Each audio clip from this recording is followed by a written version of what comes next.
Été 1943, camp Crossville, Tennessee. Le liquide brun qui pétillait dans la bouteille hypnotisait le soldat allemand qui n'avait jamais rien vu de tel. Après 2 années de combat en Afrique du Nord, nourri de biscuits durs et du café Ersatz, cette boisson sucrée et gazeuse, appelée Coca-Cola, incarnait l'impossible devenu réel. Elle coûtait 500 aux cantines du camp, le même prix que, lui dirent les gardes, payaient les enfants américains avec leur argent de poche. À travers les camps de prisonniers américains, cet été-là, 371 683 Allemands allaient affronter une réalité qui contredisait tout ce que la propagande nazie leur avait enseigné sur la faiblesse américaine. Ils découvrirent une nation où la glace est un dessert quotidien, où les sodas sont des boissons banales, où les barres de chocolat sont si courantes que les gardes les distribuent. Ces simples friandises, que la plupart des enfants allemands n'avaient jamais goûtées, démoliraient méthodiquement l'idéologie nazie plus sûrement que n'importe quel programme de propagande.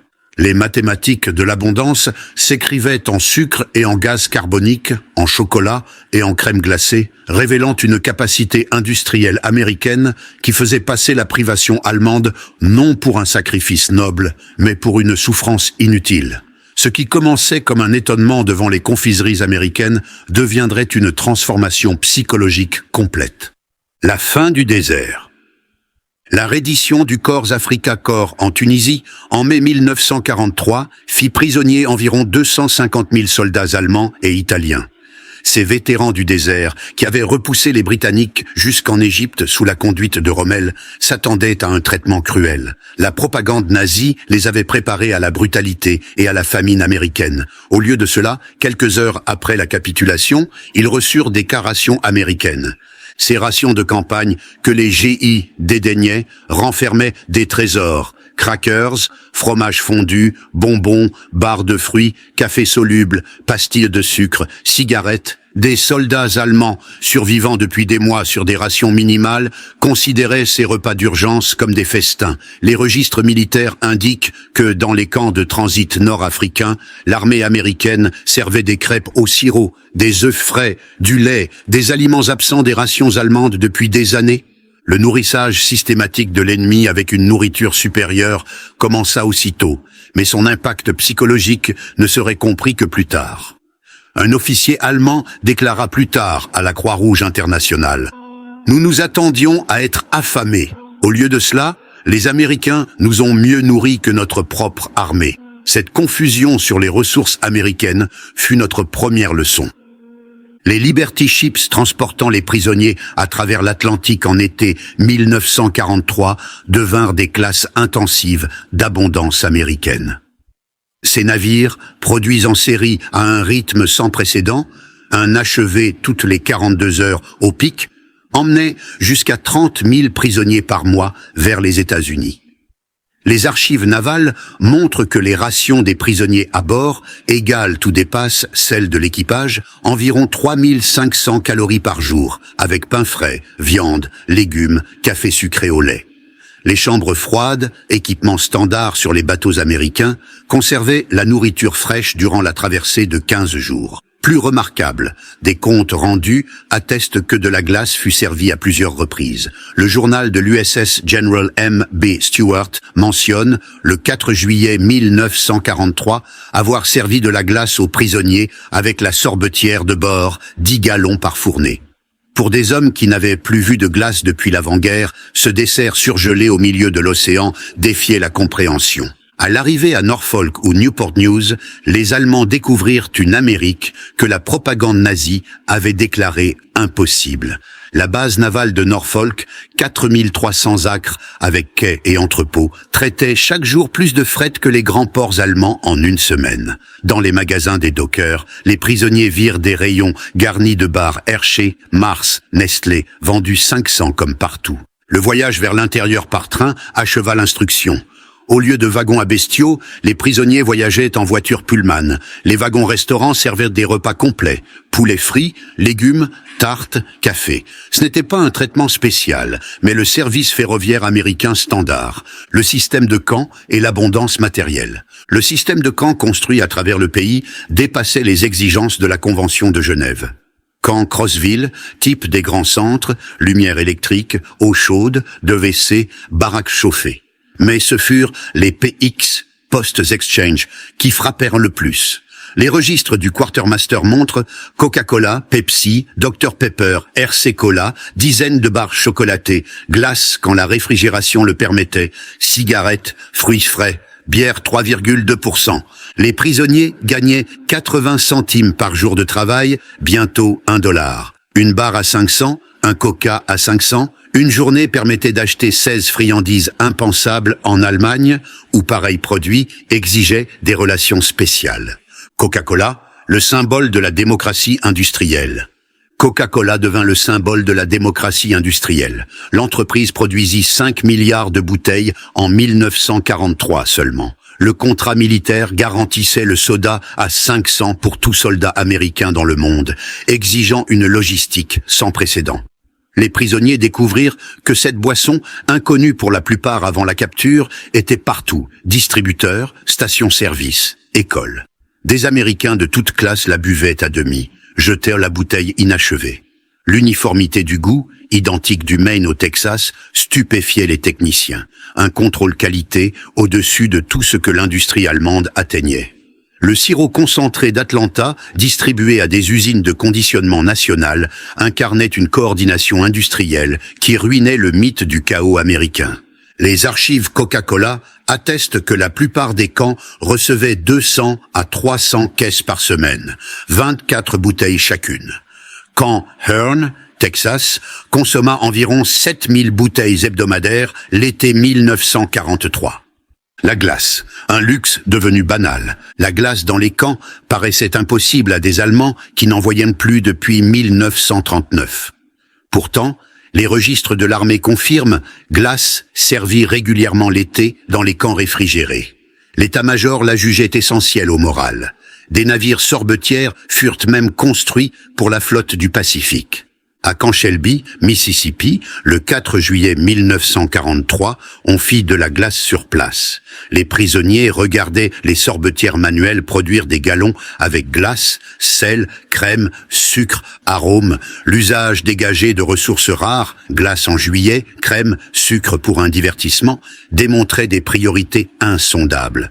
Dès 1944, beaucoup de camps possédaient des sorbetières électriques. Les parfums, chocolat, vanille, fraises, butter pecan dépassaient l'offre des glaciers allemands d'avant-guerre. On achetait des barres glacées 10 sandwichs glacés, coupes variées. Les plus grands camps commandaient 50 à 100 gallons par semaine. Le sucre, une ressource illimitée. La consommation de sucre frappait particulièrement. En Allemagne, rationné 280 grammes par mois quand disponible. Dans les camps, le sucre se trouvait en bol, sur les tables du mess, illimité. Les registres montrent des sacs de 100 livres livrés chaque semaine. Les boulangeries de camp utilisaient libéralement le sucre. Gâteaux, biscuits, tartes, café, céréales, sans compter. Incident à Camp Aliceville, Alabama, août 1943. Plusieurs centaines de livres de sucre durci furent jetés plutôt que récupérés. Les prisonniers, bouleversés, mesuraient le contraste. Le chocolat, l'abondance démocratique. Le chocolat révélait l'abondance démocratique. Hershey, Mars, Nestlé produisaient des millions de barres mensuelles malgré la guerre. L'armée acheta 380 millions de livres de produits chocolatés. Les PX offraient Hershey Standard, rations d'urgence, barres diverses, 5 à 10 cents. Les prisonniers virent des Américains choisir entre marques avec des involtures. Les colis mensuels de la Croix-Rouge contenaient chocolat, café soluble, fromage, crackers, viande en boîte, cigarettes, savon, complétant les rations, les fêtes nationales et la générosité. Thanksgiving 1943 introduisit le festin national, dinde farcie, purée, patates douces, canneberges, légumes, tarte à la citrouille, café, lait. Même repas pour 425 000 prisonniers et millions de soldats. Démonstration d'organisation et d'égalité contraire à la hiérarchie raciale nazie. Noël 1943, 50 000 colis de Noël distribués par le American Friends Service Committee. Cookies maison, bonbons, jeux, livres, cigarettes. Des citoyens apportèrent biscuits et chocolats à Camp Tonkawa, Camp Hearn. La générosité civile envers l'ennemi minait l'idéologie, la production agricole et industrielle. Dès 1944, 100 000 prisonniers travaillaient dans l'agroalimentaire. Cerises pour garnir glace, conserverie rejetant 15% de fruits pour simple défaut, betteraves sucrières mécanisées, fermes produisant plus que des régions entières d'Allemagne. Le sucre américain atteignait 7 millions de tonnes par an. Près des écoles, ils virent des enfants recevoir du lait frais quotidiennement, parfois de la glace, alors que les écoliers allemands souffraient la pénurie. Dans les dîners, ouvriers et banquiers mangeaient côte à côte le même hamburger 25 cents, Coca 5 cents, part de tarte 15 cents, Sundae 25 cents, plat du jour 65 à 75 cents. Les statistiques écrasantes de l'abondance. Les statistiques ouvertes de 1944 écrasaient l'effort allemand. Sucre, 7 millions de tonnes. Chocolat, 380 millions de livres, armés seulement. Coca-Cola, 5 milliards de bouteilles. Glace, 500 millions de gallons. Lait, 119 milliards de litres. Allemagne, rationnement sévère, chocolat militaire seul, soda minimal, glace inexistante, lait rationné. L'impact sur les familles allemandes. Fin 1944, les prisonniers expédiaient des colis alimentaires en Allemagne. 11 millions de paquets, café instantané, chocolat, conserve.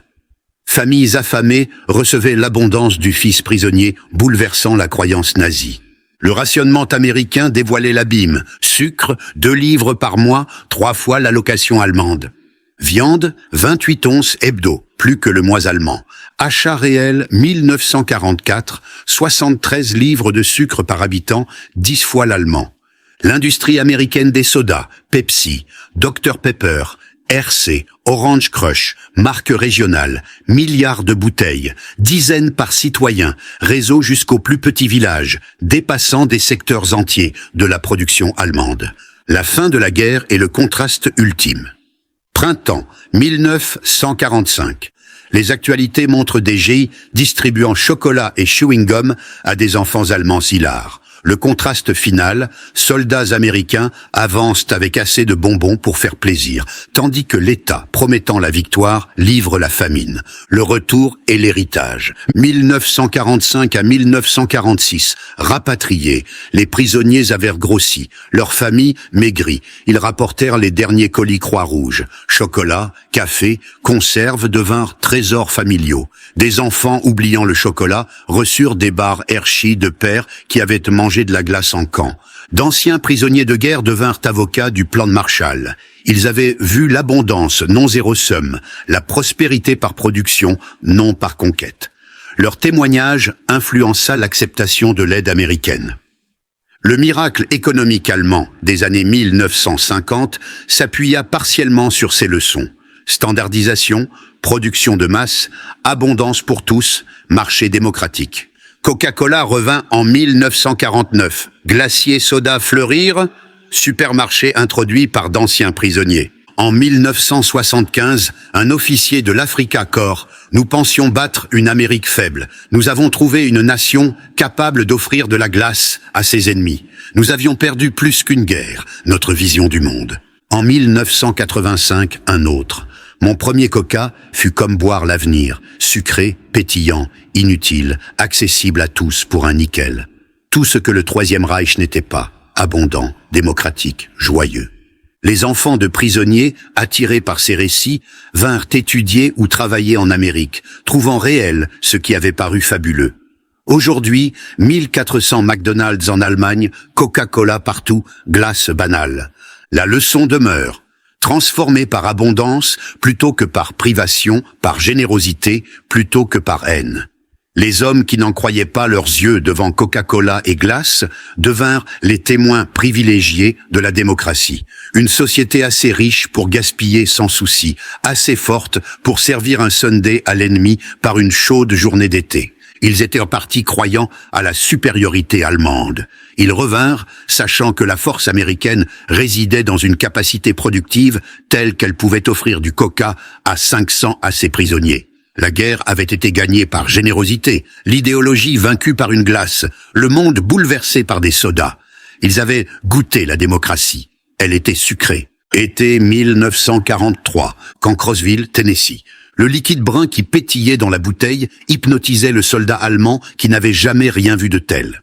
Après 2 années de combat en Afrique du Nord, nourri de biscuits durs et du café Ersatz, cette boisson sucrée et gazeuse, appelée Coca-Cola, incarnait l'impossible devenu réel. Elle coûtait 500 aux cantines du camp, le même prix que, lui dirent les gardes, payaient les enfants américains avec leur argent de poche. À travers les camps de prisonniers américains, cet été-là, 371 683 Allemands allaient affronter une réalité qui contredisait tout ce que la propagande nazie leur avait enseigné sur la faiblesse américaine.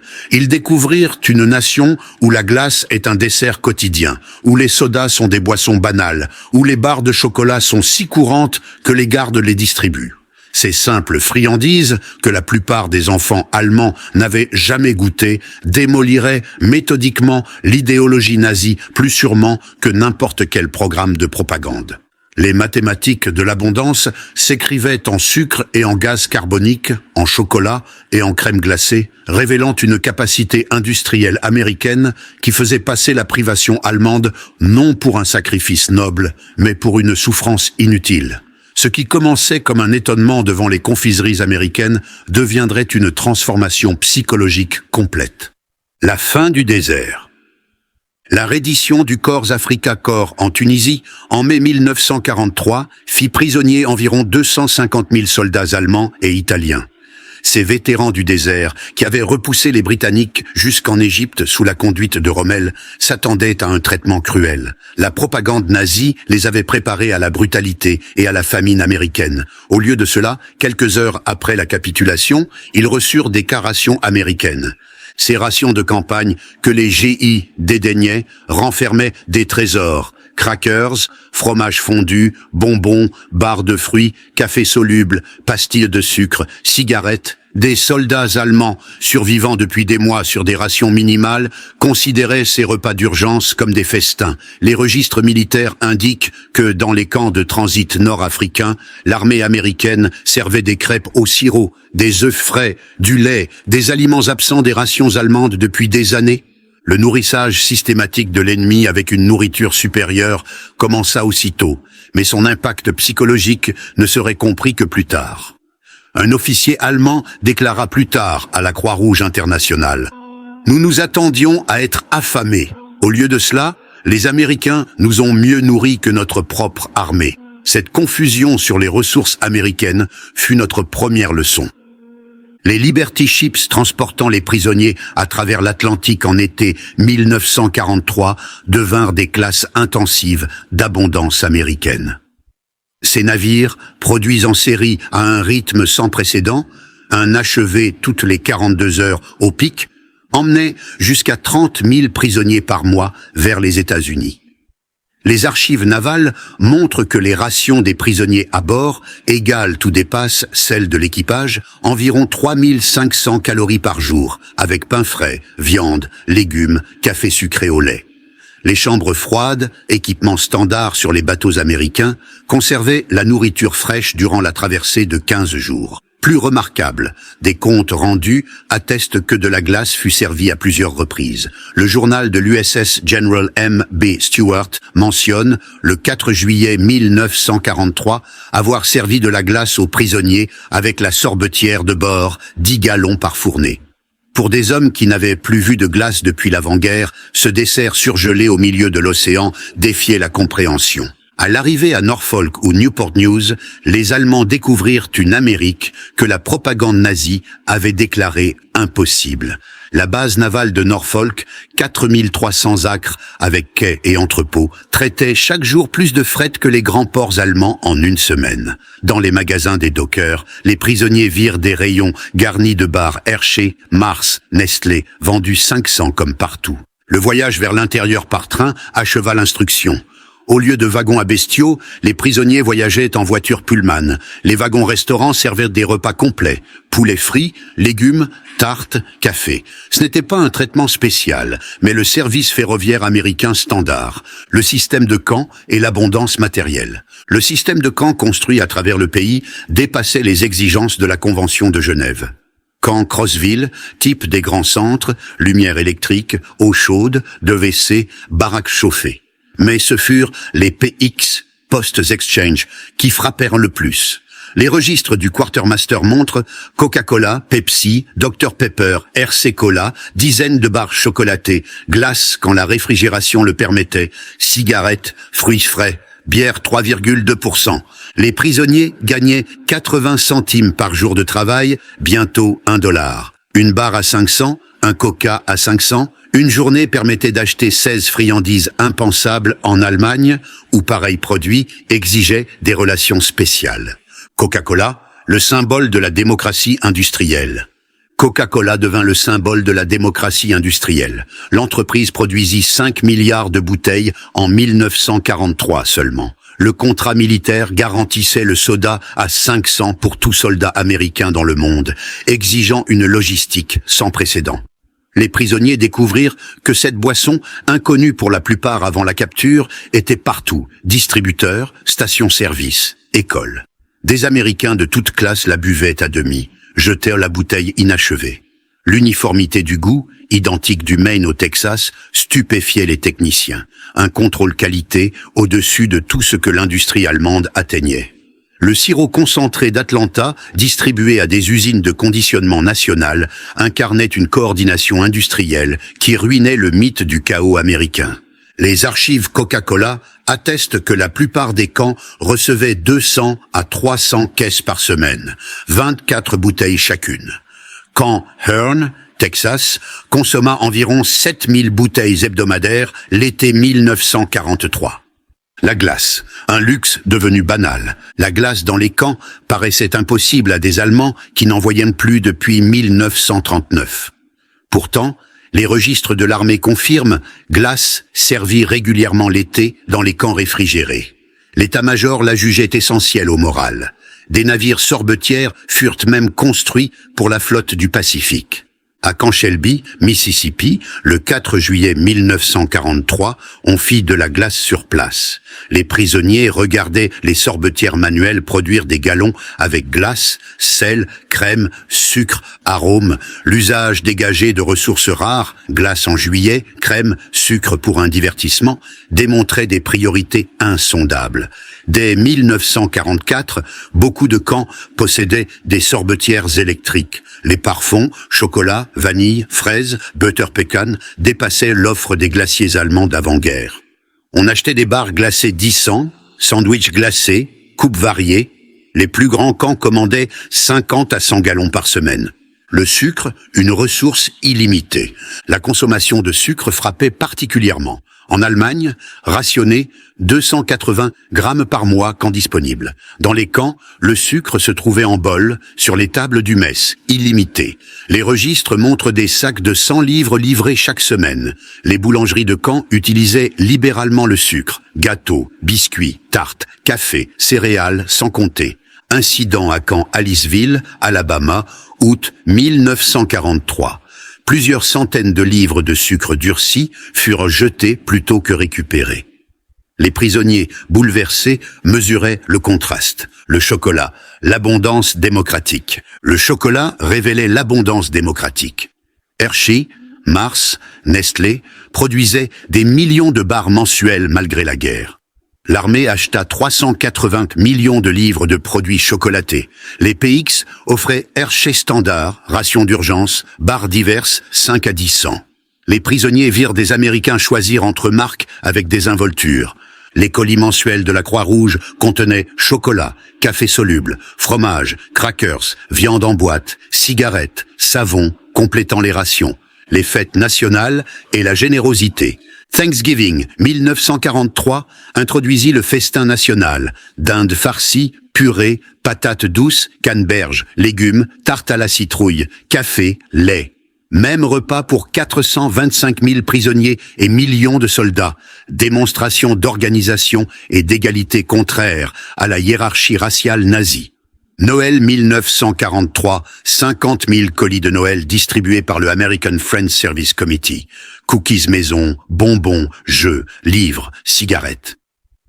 Des citoyens apportèrent biscuits et chocolats à Camp Tonkawa, Camp Hearn. La générosité civile envers l'ennemi minait l'idéologie, la production agricole et industrielle.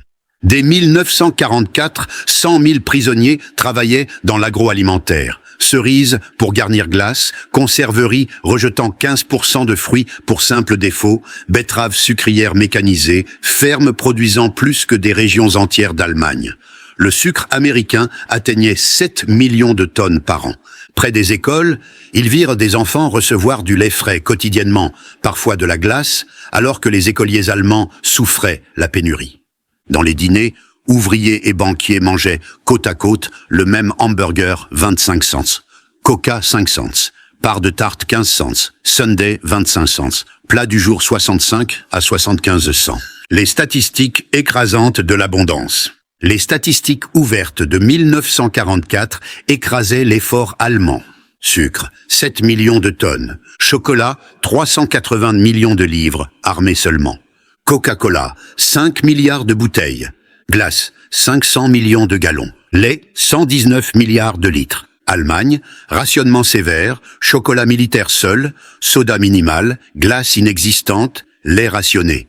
L'impact sur les familles allemandes. Fin 1944, les prisonniers expédiaient des colis alimentaires en Allemagne. 11 millions de paquets, café instantané, chocolat, conserves. Familles affamées recevaient l'abondance du fils prisonnier, bouleversant la croyance nazie. Le rationnement américain dévoilait l'abîme. Sucre, 2 livres par mois, 3 fois l'allocation allemande. Viande, 28 onces hebdo, plus que le mois allemand. Achat réel 1944, 73 livres de sucre par habitant, 10 fois l'allemand. L'industrie américaine des sodas, Pepsi, Dr Pepper, RC, Orange Crush, marque régionale, milliards de bouteilles, dizaines par citoyen, réseau jusqu'au plus petit village, dépassant des secteurs entiers de la production allemande. La fin de la guerre est le contraste ultime. Printemps 1945. Les actualités montrent des GI distribuant chocolat et chewing-gum à des enfants allemands hilares. Le contraste final, soldats américains avancent avec assez de bonbons pour faire plaisir, tandis que l'État, promettant la victoire, livre la famine. Le retour et l'héritage. 1945 à 1946, rapatriés, les prisonniers avaient grossi, leurs familles maigries. Ils rapportèrent les derniers colis Croix-Rouge. Chocolat, café, conserves devinrent trésors familiaux. Des enfants, oubliant le chocolat, reçurent des barres Hershey de père qui avaient mangé de la glace en camp. D'anciens prisonniers de guerre devinrent avocats du plan de Marshall. Ils avaient vu l'abondance, non zéro somme, la prospérité par production, non par conquête. Leur témoignage influença l'acceptation de l'aide américaine. Le miracle économique allemand des années 1950 s'appuya partiellement sur ces leçons. Standardisation, production de masse, abondance pour tous, marché démocratique.